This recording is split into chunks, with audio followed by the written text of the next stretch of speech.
ദാനിയേലിൻ്റെ പുസ്തകം 2-ാം അധ്യായം 1 മുതൽ 24 വരെയുള്ള വാക്യങ്ങൾ. നെബൂഖദ്നേസരിൻ്റെ വാഴ്ചയുടെ 2-ാം ആണ്ടിൽ നെബൂഖദ്നേസർ സ്വപ്നം കണ്ടു. അവൻ്റെ മനസ്സ് വ്യാകുലപ്പെട്ടു, അവന് ഉറക്കമില്ലാതെയായി. രാജാവിനോട് സ്വപ്നം അറിയിപ്പാൻ മന്ത്രവാദികളെയും ആഭിചാരകന്മാരെയും ക്ഷുദ്രക്കാരെയും കൽദേരെയും വിളിപ്പാൻ രാജാവ് കൽപ്പിച്ചു. അവർ വന്ന് രാജസന്നിധിയിൽ നിന്നു. രാജാവ് അവരോട്, ഞാനൊരു സ്വപ്നം കണ്ടു, സ്വപ്നം ഓർക്കാഞ്ഞിട്ട് എൻ്റെ മനസ്സ് വ്യാകുലപ്പെട്ടിരിക്കുന്നു എന്ന് കൽപ്പിച്ചു. അതിന് കൽദേർ അരാമ്യ ഭാഷയിൽ രാജാവിനോട്, രാജാവ് ദീർഘായുസ്സായിരിക്കട്ടെ, സ്വപ്നം അടിയങ്ങളോട് കൽപ്പിച്ചാലും അർത്ഥം ബോധിപ്പിക്കാമെന്ന് ഉണർത്തിച്ചു. രാജാവ് കൽദേയരോട് ഉത്തരമരുളിയത്, വിധി കൽപ്പിച്ചുപോയി. സ്വപ്നവും അർത്ഥവും അറിയിക്കാഞ്ഞാൽ നിങ്ങളെ കഷണം കഷണമായി ശകലിക്കുകയും വീടുകളെ കുപ്പക്കുന്നാക്കുകയും ചെയ്യും. സ്വപ്നവും അർത്ഥവും അറിയിച്ചാലോ നിങ്ങൾക്ക് സമ്മാനവും പ്രതിഫലവും ബഹുമാനവും ലഭിക്കും. അതുകൊണ്ട് സ്വപ്നവും അർത്ഥവും അറിയിപ്പിൻ.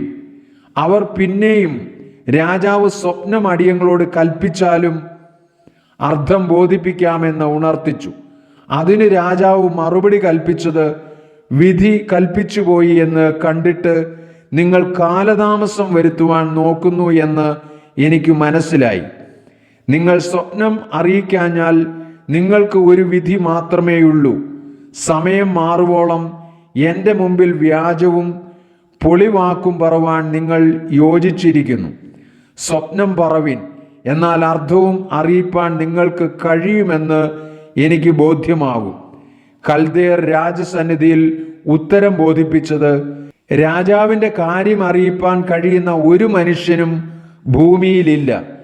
എത്രയും മഹാനും ബലവാനുമായ ഏതൊരു രാജാവും ഇങ്ങനെയുള്ള കാര്യം ഒരു മന്ത്രവാദിയോടോ ആഭിചാരകനോടോ കൽദേയനോടോ ഒരിക്കലും ചോദിച്ചിട്ടില്ല. രാജാവ് ചോദിക്കുന്ന കാര്യം പ്രയാസമുള്ളതാകുന്നു.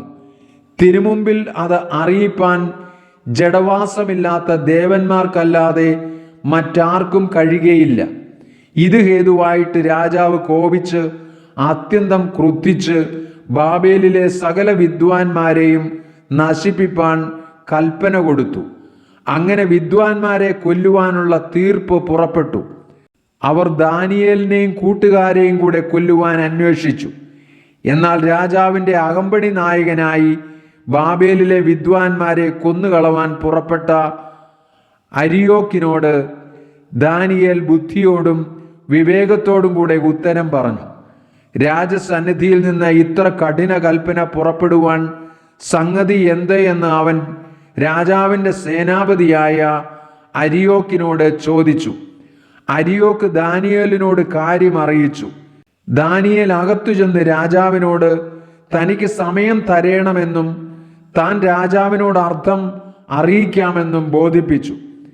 പിന്നെ ദാനിയേൽ വീട്ടിൽ ചെന്ന് താനും കൂട്ടുകാരും ബാബേലിലെ ശേഷം വിദ്വാൻമാരോടുകൂടെ നശിച്ചു പോകാതിരിക്കേണ്ടതിന് ഈ രഹസ്യത്തെക്കുറിച്ച് സ്വർഗസ്ഥനായ ദൈവത്തിൻ്റെ കരുണ അപേക്ഷിപ്പാൻ തക്കവണ്ണം കൂട്ടുകാരായ ഹനന്യാവോടും മീശായേലിനോടും അസരിയാവോടും കാര്യം അറിയിച്ചു.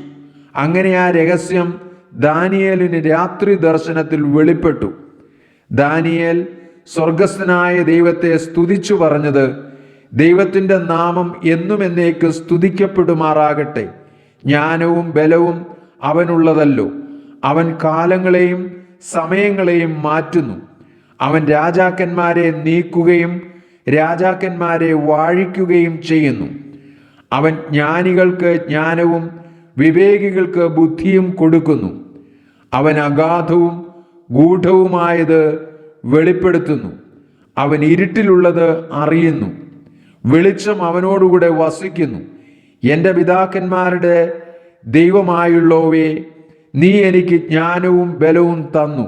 ഞങ്ങൾ നിന്നോട് അപേക്ഷിച്ചത് ഇപ്പോൾ എന്നെ അറിയിച്ച് രാജാവിൻ്റെ കാര്യം ഞങ്ങൾക്ക് വെളിപ്പെടുത്തി തന്നിരിക്കൊണ്ട് ഞാൻ നിന്നെ വാഴ്ത്തി സ്തുതിക്കുന്നു.